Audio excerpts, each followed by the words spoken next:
Hey, xin chào các bạn, chào mừng các bạn đã quay trở lại với channel của Hatch Game. Ngày hôm nay thì Hatch Game sẽ giới thiệu với các bạn một cái bản đồ cấp 4 mới mà rất nhiều anh em đang hóng chờ cái bản đồ này. Nó có tên là Rome. Ok.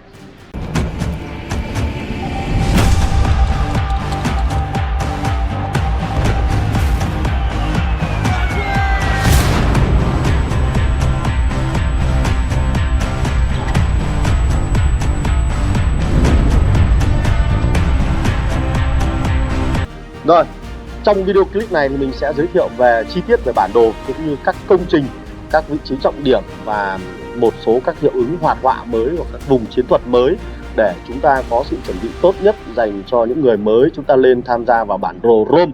Và những người chơi chúng ta đang hóng chờ cái bản đồ này thì chúng ta cũng sẽ có một cái phần tài liệu để các bạn có thể nghiên cứu trước khi chúng ta tham gia vào chiến trường này. Ok. Rồi thì như các bạn đang được nhìn thấy là mình đang theo dõi bản đồ cấp 4 có tên là Rome. Ở vùng trung tâm thì rõ ràng là một cái biểu tượng của tòa Colosseum, đấy, tòa đấu trường La Mã. Và xung quanh cái vùng trung tâm này các bạn có thể nhìn thấy là chúng ta đang có 3 tòa nhà Logos, Block House, 3 cái điểm Block House. Đồng thời là để tiến vào được 3 Block House này chúng ta sẽ có 3 cái vùng tiếp theo. Các bạn có thể nhìn thấy đây. 3 cái vùng này là hoàn toàn được cách biệt với nhau và không thể nào đi thông được sang lẫn nhau. Ví dụ như là vùng bên trên này nó sẽ được ngăn cách với vùng dưới bằng một con sông này, và vùng bên tay trái sẽ được ngăn cách với vùng bên này cũng bởi một cái đoạn dãy núi này. Tương tự như vậy, trên này nó cũng có một cái khoảng ngăn cách. Điều đó có nghĩa rằng cái bản đồ này nó sẽ được chia ra làm 3 nửa khác nhau. Một cái phần phân phối đặc điểm công trình và phân phối bản đồ mình đánh giá là khá là đột phá. Tuy nhiên là mình đặt ra câu hỏi là nhà phát hành nó sẽ phân chia các liên minh như thế nào dựa vào 3 cái vị trí, 3 cái nửa của bản đồ như thế này. Thì tương ứng với 3 nửa bản đồ chúng ta sẽ có 3 nhà máy vũ khí khác nhau. 3 nhà máy vũ khí khác nhau rất là hay. Tức là mỗi một nửa bản đồ chúng ta sẽ có một cái nhà máy vũ khí để các liên minh có thể cạnh tranh. Rồi trong một nửa này chúng ta còn có thêm một cái vùng nữa có tên là Raven Commandery. Cái vùng này là dùng để các bạn có thể sử dụng các máy bay chiến đấu hoặc là máy bay ném bom hoặc là đơn vị không quân để tham gia vào trong vùng này để đánh chiếm các đơn vị thác quạng, sở hữu các Helium và các điểm augmentation point để chúng ta có thể nâng cấp các đơn vị không quân của mình. Thì đó chúng ta sẽ cùng xem kỹ hơn về chỗ này. Trước tiên thì bây giờ mình xem tổng quan về cái bản đồ này trước nhỉ. Rồi thì vùng zone 2 mình gọi là zone 2 mở rộng hơn, thì để lối vào được một cái vùng zone 3 chúng ta sẽ có 2 cái lối vào là 2 cái pháo đài. 2 pháo đài nằm ở 2 vị trí đối lập nhau để tiến vào được cái nhà máy vũ khí này. Tương tự như vậy các vùng khác nó cũng có 2 cái pháo đài. Tuy nhiên bên dưới này là khoảng cách giữa 2 pháo đài này nó rất là xa. Đi từ pháo đài này sang pháo đài, đi từ pháo đài bên trái sang pháo đài bên phải, một khoảng cách rất xa, tức là rất nhiều ngôi làng. Trong khi đó thì ở mặt cái góc 11 giờ thì để di chuyển giữa 2 cái pháo đài này thì khoảng cách mình đánh giá nó rất là ngắn. Mình chưa có thời gian để đếm số làng, nhưng mà nhìn cái khoảng cách này khá là ngắn. Như vậy là cái bản đồ này mình thấy đánh giá là nó khá là mất cân bằng. Đó, thì mình cũng không rõ là cái cơ chế phân phối liên minh ở trên cái này nó như thế nào nhé. Cái này có lẽ phải đợi thêm. Rồi ở cánh bên tay phải chúng ta cũng thế. Cái này thì nó tương đồng thôi, nó cũng ngắn thôi. Đấy, đi từ trên xuống dưới này. Đấy, như vậy là cái khoảng cách ở 2 pháo đài bên dưới này là xa hơn. Đấy, sau đó là đến bên tay trái, sau đó là đến bên tay phải, và cuối cùng là góc trên bên trái này. Đấy, cái khoảng này là khoảng rất ngắn này. Cho nên là ở cái vùng của cái khoảng này mình dự đoán là các liên minh nó sẽ cạnh tranh với nhau rất là nhiều để chiếm được cái nhà máy vũ khí. Cái vùng này rất là lớn. Còn bên dưới này thì khoảng cách rất xa, chúng ta sẽ phải đợi mất một thời gian để các cầu thủ di chuyển từ bên trái sang bên phải hoặc là từ phải sang trái, được chưa? Rồi ngoài ra thì có cái vùng zone 1, chúng ta cùng xem qua zone 1. Thì đầu tiên góc Tây Bắc là có một quân doanh ở đây. Góc Tây Bắc có một quân doanh, thì cái góc Tây Bắc này chúng ta sẽ có 2 cái lối vào, 3 cái lối ra. Một lối ra ở đây. Đấy, và một lối ra phần trên này để đến cái thao, và có một lối ra ở đây đến thao này luôn. Đấy, lối ra đây nữa. Như vậy là cái góc Tây Bắc này nó có thể được quyền truy cập vào 2 nửa của bản đồ. Nửa bên mình gọi là nửa bên tay phải và nửa bên dưới thông qua cái lối vào này. Tức là cái góc bên Tây Bắc này nó sẽ có cơ hội truy cập được vào cả hai cái pháo đài. Rồi cái phần ở phía Bắc, phần phía Bắc chúng ta sẽ có mình lại thấy có hai cái vị trí quân doanh, hai cái xếp zone nó nằm ở một cái góc nó rất là buồn cười. Cái xếp zone ở ngoài cùng thì nó sẽ có hai cái lối ra, nó sẽ có hai lối ra, một lối ra bên dưới này để đến cái thao bên này và một lối ra ở bên tay trái để đến thao bên này. Tuy nhiên nếu mà đánh giá về một góc, đánh giá một cách khách quan về cái bản đồ này thì mình thấy đánh giá cái vị trí địa lý của cái góc phía Bắc này nó khá là hạn chế. Bởi vì tại sao là hạn chế? Bởi vì là trước khi mà đi vào cái zone 3 bên trong này thì nó bắt buộc phải đi qua được cái ông góc Tây Bắc này, bắt buộc phải đi qua cái cửa ngõ của ông Tây Bắc này, phải đi qua đây thì mới sang được, thì mới đến được pháo đài này. Thậm chí bên này cũng vậy, cũng phải đi qua trước cửa ngõ của cái ông Tây Bắc này thì mới đến được cái pháo đài này. Đấy, mình cũng không hiểu là tại sao nhà phát hành lại thiết kế ra cái bản đồ như thế này. Thế nên nếu như mà cái liên minh mà nằm ở cái vị trí này mà là kẻ thù của hai bên liên minh kia, hai bên liên minh ở góc bên này đâu, đấy, một ông góc bên này, đấy, một ông góc dưới này là kẻ thù, thì rõ ràng là cái ông nằm ở đây nó sẽ nằm ở trong xếp zone trong 26 ngày. Mình đoán nó là như vậy, kể cả nếu như bắt tay ba ông này, đây cái ông bên trái này, sau đó đến ông này và đến ông bên phải này, cùng bắt tay lẫn nhau thì rõ ràng là cái liên minh mà nằm ở đây thì có nghĩa là farm trong 26 ngày, không bao giờ có cơ hội được vào zone 2, mà cũng chẳng có bao giờ được đặt chân vào zone 3. Mình thấy là khá là buồn cười về cái bản đồ này. Ok, thì cái này có lẽ phải đợi thêm để xem là cái cơ chế phân phối liên minh nó như thế nào. Có điều là mình nghĩ là nhà phát hành nó sẽ phải ép là các liên minh sẽ phải là đồng minh của nhau, thì cái ông nằm ở đây thì nó mới có tác dụng, nó mới có ý nghĩa của nó. Chứ nếu không nằm ở góc này, mình gọi là giống như trong đế chế, nằm ở góc trong cùng mà lại bị kẹp xăm nữa như thế này thì khá là khó sống. Rồi cái ông Tây Bắc này thì lại có rất nhiều lối ra, một lối ra ở bên cánh bên tay trái cũng như là một lối ra sang cái thao bên tay phải, rất là cơ động. Đấy, rất là cơ động nhỉ. Tuy nhiên là những liên minh nằm ở góc Tây Bắc này, góc phía Tây này thì không thể nào đi sang được bên này, bởi vì nó bị ngăn chặn bởi cái xếp zone của liên minh Tây Bắc này, và cái đường núi này nó bị ngăn chặn rồi, cho nên là nó không thể sang được nửa bên này để hỗ trợ đồng minh được. Đó, ok.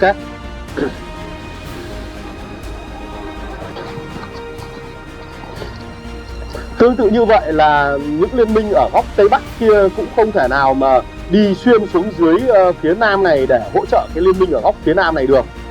Khá là khó bởi vì nó bị ngăn chặn bởi cái đường dãy núi này rồi. Ok, sang bên phía Đông thì liên minh này có hai cái quyền truy cập, một là sang bên cái thị trấn phía Nam, hoặc là tiến lên phía Bắc để lên thị trấn bên này. Đồng nghĩa với việc là liên minh phía Đông này họ có quyền truy cập vào cả hai cái pháo đài này. Đó, ok. Chỉ riêng như vậy là mình chỉ thấy là riêng có mỗi cái ông nằm ở đây là khá là khó chịu. Ở phía Đông ở bên dưới, mình gọi là góc Đông Nam đi.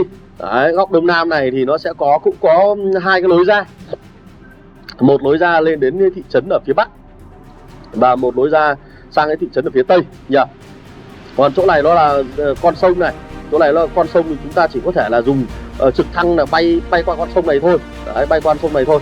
Ok, khá là khó chơi rồi. Ở đây thì mình thấy là như thế này thì không rõ là trực thăng của cái liên minh nằm ở phía Nam này có thể bay xuyên cái núi này để lên phía Bắc này hoặc là sang phía Đông này để hỗ trợ những người chơi ở bên này không, thì có lẽ là phải đợi thêm. Rồi bên này chúng ta cũng có cũng có một cái bản đồ, cũng có một cái phần xếp zone nữa của một liên minh nằm ở góc cuối cùng của phía Nam. Cuối cùng của phía Nam này, nhìn như này thì nó cũng giống như cái ông ở góc phía Bắc vừa rồi, là hầu như là bị kẹp xăm rồi. Đấy, bánh mì sandwich. Thế thì ông này có hai quyền truy cập sang hai nửa, nhưng mà muốn đi được sang hai nửa thì chúng ta lại phải bước qua cái xác của ông này. Phải đi qua một cái quãng đường rất là dài để lên được cái pháo đài ở trên này. Ở góc bên này cũng vậy, là cái liên minh bên dưới này cũng phải đi qua một cái quãng đường rất là dài để lên được cái pháo đài này. Đó, thế nên là nếu như mà cái giai đoạn đầu của trò chơi, giai đoạn đầu của cái bản đồ này, các liên minh ví dụ như là liên minh phía Tây này thôi, họ chỉ cần di chuyển nhanh đến cái vị trí của pháo đài, xây cái CC ở chỗ này chặt là hết đường ra vào. Mình cũng không hiểu là cái trò chơi game này nó thiết kế là đang thiết kế cái map như thế nào nữa, thì không hiểu là bắt tay như thế nào để có thể có lợi thế bây giờ. Nếu như mà hai cái ông này ông góc dưới phía nam và cái ông nằm ở phía bắc kia mà ngoại giao không tốt thì khả năng là farm trong 26 ngày là điều đương nhiên rồi. Tự nhiên nó có cây cầu đấy là để làm gì đây cũng không rõ nhỉ. Đó, bởi vì đi như thế này thì xây này đi di chuyển đến đây thì xa quá, trong khi đó thì những cái ông này thì những ông liên minh này thì di chuyển một quãng rất là ngắn. Bên này cũng vậy thôi, bên này thì di chuyển ngắn hơn, di chuyển phát lên đây mà đây là con đường độc đạo. Đó, đây con đường độc đạo, chỗ này thì chắc chắn là chỉ cần đấy, chắc chắn chỉ cần chốt một cái CC ở đây là an toàn luôn. Chốt một cái CC ở đây là xây kín về phía sau này là an toàn, vào được pháo đài là vào zone 2 là cứ thế chơi thôi. Ôi rồi, không hiểu là khi xây dựng cái map này như thế nào nhỉ. Mình đã đánh giá ngay từ ban đầu khi mình nhìn như này là nó một cái map nó khá là mất cân bằng, và mình cũng không rõ ý đồ thiết kế ra được cái map này của Dev nó sẽ như thế nào và phân phối các liên minh ra làm sao để cho nó phù hợp với thực tế và phù hợp với lối đánh cũng như là chiến thuật. Chứ còn như thế này thì nó không được cân bằng cho lắm, nó dẻo quá. Đánh thế này thì thua sớm, có những liên minh thì thua rất sớm, có những liên minh thì đánh rất dễ nhỉ. Đấy, ví dụ như ông này, ví dụ như là cái pháo đài này thôi thì cái liên minh bên dưới này, chỗ này đi ra được.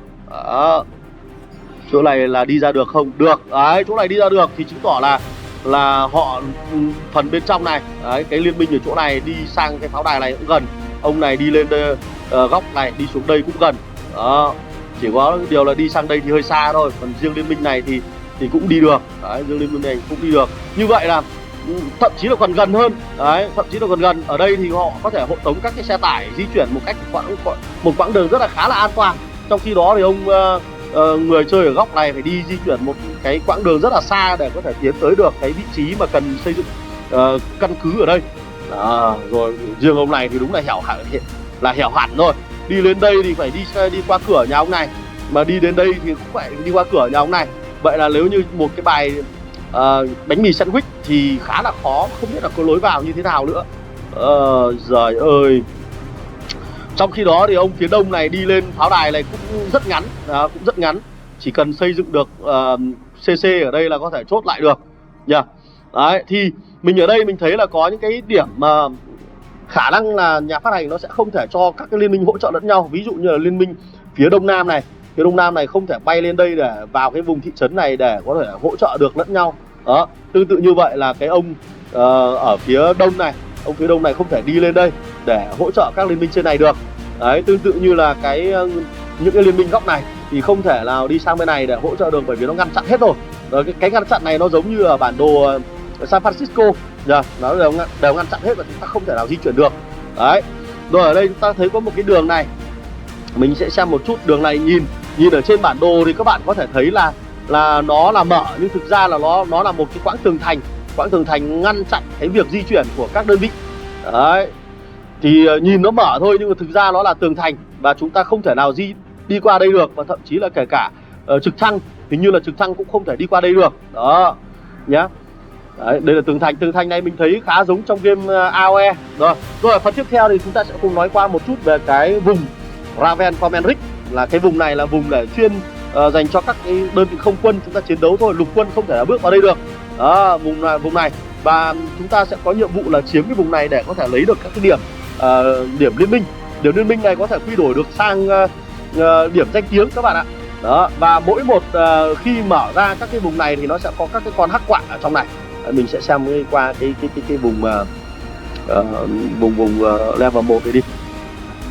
Đấy, xem là có con hắc quạ nào ở đây chưa, hình như là chưa mở. Bản đồ mình vừa mới vào nên là chưa có mở được cái này. Trong này nó cũng có các công trình, nhiệm vụ là của các liên minh là có thể chiếm được các công trình này để sở hữu được các cái điểm liên minh. Ok. Còn cái này nó chỉ là cái phần hoạt họa thôi, chứ cũng không cho nó đẹp cái bản đồ thôi, chứ cũng không làm gì được chỗ này cả. Đấy, thì nhiệm vụ của mỗi người chơi là chúng ta khi mà mở cái phần này là chúng ta sẽ phải điều tiêm kích, rồi điều máy bay ném bom vào trong này để tiêu diệt các đơn vị quân đội trong này, sau đó chiếm các cái cứ điểm này để có thể cho cái điểm theo thời gian.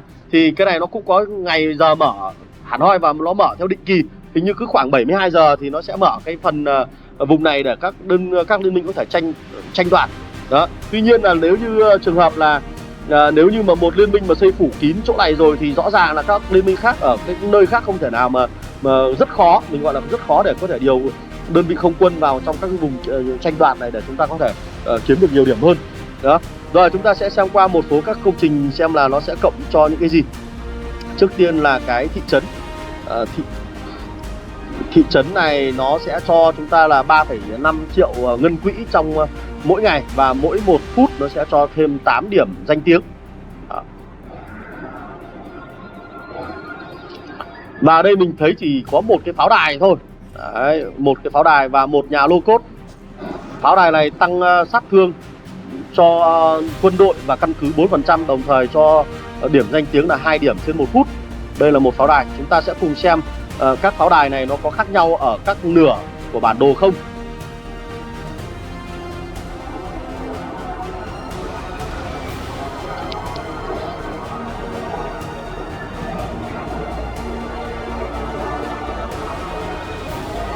Sang cái pháo đài bên này.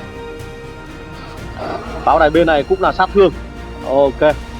Như vậy là mình dự đoán là tất cả các pháo đài thì đều là tăng sát thương cả. Đấy. Rồi thế thì bây giờ xem cái nhà lô cốt.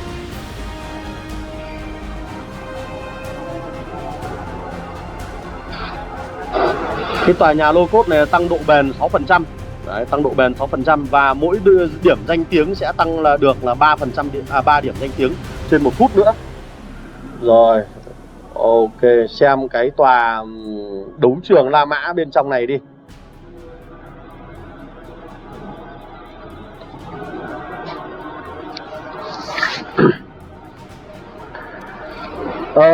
Đấu trường La Mã này chỉ cho 20 điểm danh tiếng trên 1 phút thôi, chứ cũng không cho cái gì cả. Đấy, một cái phần thiết kế đấu trường La Mã rất là đẹp nhỉ. Rồi chúng ta sẽ xem qua các cái tòa lô cốt còn lại xem là nó có sự thay đổi không. Nếu không thì mình thấy là về phần thiết kế các công trình thì nó cân bằng, nhưng mà vị trí xuất phát của các liên minh thì nó lại không cân bằng cho lắm. Đây cũng là 6% độ bền, như vậy là nó đều giống nhau cả. Ok. Rồi xem qua thử cái nhà máy vũ khí này. Nhà máy vũ khí này sẽ cho 60 mảnh 5 sao của đơn vị 5 sao trong mỗi 2 ngày, và tăng thêm 10 điểm danh tiếng trong 1 phút cho những liên minh sở hữu được. Như vậy là mình thấy là cái bản đồ này có thể chia theo dạng là tam quốc, giống các trò chơi tam quốc. Thì có thể là nhà phát hành nó sẽ cố gắng sắp xếp các liên minh làm sao mà ở trong mỗi vòng này đều có sự chiến tranh xảy ra thì nó mới thành công của một cái bản đồ cấp độ 4, đúng không? Sau đó vào bên trong này là 3 khối liên minh lại có tiếp tục đấu đá nhau để có thể lấy được cái đấu trường La Mã này. Nhưng cũng sẽ có một số cái kịch bản xảy ra là cả 3 những liên minh thuộc 3 khối nửa bản đồ này đều là tiên thuộc dạng đồng minh lẫn nhau. Thì khi mà họ vào trong cái vùng giữa này là hầu như là cuộc chiến nó đã an bài từ bên ngoài rồi. Mình nghĩ là từ bên ngoài zone 1 rồi, chứ còn vào zone 2 này hầu như là chỉ đánh nhau lác đác thôi. Đó, đánh nhau xong thì an bài rồi thì vào bên trong này là chia mỗi ông một góc và chia thành 3 góc và xây dựng, sau đó là diễn tập lẫn nhau. Như vậy là có lẽ là chúng ta sẽ phải chờ xem diễn biến của các liên minh như thế nào nhé. Rồi, còn video clip của mình cũng đã dài. Hẹn gặp lại anh em ở trong các video clip khác liên quan đến từng điểm chiến thuật một, từng vị trí quan trọng một mà các liên minh cần lưu ý đối với từng góc xuất phát. Thì cái này có lẽ là chúng ta sẽ phải trải nghiệm thực tế, thì lúc đó mình mới có thể làm được các video cho các bạn xem. Rồi nhớ follow channel của mình để chúng ta cập nhật thêm các video về bản đồ cấp 4 mới là Rome nhé. Rồi còn bây giờ xin chào và hẹn gặp lại các bạn. Goodbye.